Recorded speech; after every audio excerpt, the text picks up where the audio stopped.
आपकी स्टोरी से एक और बात जाहिर हुई कि जो मर गए सो मर गए, जो नहीं पहुंच सके, वो जो अब भी लीबिया में मौजूद हैं, वो इंतहाई तकलीफ दे ज़िंदगी गुजार रही हैं। तो ये इस ट्रेजेडी से हमें एक नया पहलू देखने को मिलता है। हम आपकी ज़बानी सुनना चाहते हैं कि आपकी क्या गुफ्तगू हुई इन लोगों से।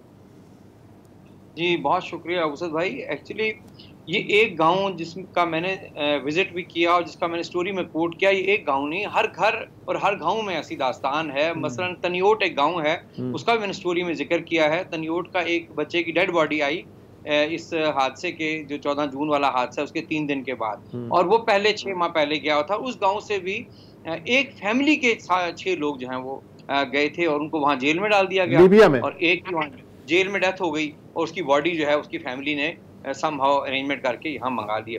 ये जो अब जो कंसर्न है खुईरट्टा के लोगों का, वो कंसर्न यही है कि ये जो लोग वहाँ ट्रैप हैं, एक जो मर गए, जैसे आपने कहा जो मर गए तो मर गए, लेकिन जो लोग वहाँ ट्रैप्ड हैं उनको वापस कैसे लाया जाए। और यही वजह है कि बहुत से लोग जो है वो पुलिस को आकर स्टेटमेंट नहीं दे रहे हैं। कोटली में पुलिस ने अपील्स की हैं कि जिनके लोग मिसिंग हैं वो आके उनके क्वाइफ जमा कराएं। तो अभी तक सिर्फ 150 लोगों ने जो है पुलिस को बताया कि हमारे फलां फलां लोग जो है वो इस वक्त फंसे हुए हैं, या लीबिया में हैं, या मिस्र में, या नाइजीरिया में किसी और जगह पे हैं, क्योंकि एक रूट ये भी है नाइजीरिया, वहाँ से नाइजर और वहाँ से फिर लीबिया।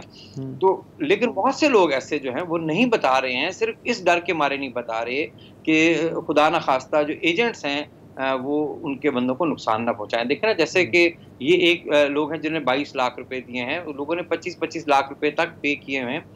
एजेंट को खतरा ये है कि अब चूंकि वहाँ इस वाक़े के बाद ये बहुत ज़्यादा हाईलाइट हुआ है, वरना छोटे-छोटे वाक़यात तो मुसलसल होते आते हैं। इसी साल मार्च में एक वाक़या हुआ, इसी साल अप्रैल में एक वाक़या हुआ, पिछले साल अक्टूबर 2022 में एक वाक़या हुआ। तो ये चूंकि बड़ा वाक़या था, पूरी दुनिया की इस पे तवज्जो मरकूज़ हो गई है, तो अब वो उन्होंने लोगों को बताया कि फ़िलहाल जो है मार्च तक आप लोगों का आगे जो है ये सफ़र, समुद्री सफ़र जो मुमकिन नहीं होगा। तो लोग अब वापस भी आना चाह रहे हैं।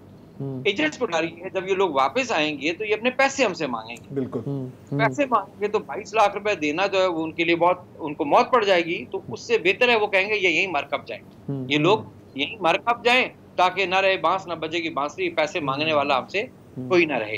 तो ये फैमिलीज का कंसर्न है।